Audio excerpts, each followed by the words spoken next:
Hi there, in this video I want to show you how to transfer files to the laptop or PC on your iPhone 15. Let's get started. And as a first step, take your phone, then take this Type-C cable which goes in a complete with the device.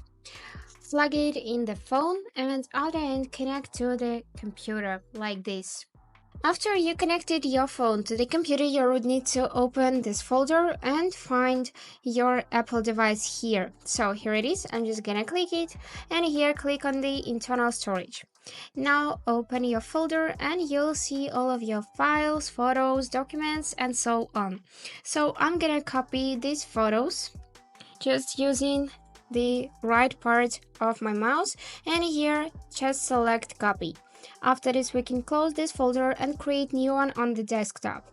For this, I'm just gonna select new, then folder, name it as, let it be new folder, and here we just need to open it and paste here files which we copied before. So let's do it now. And here is our photo.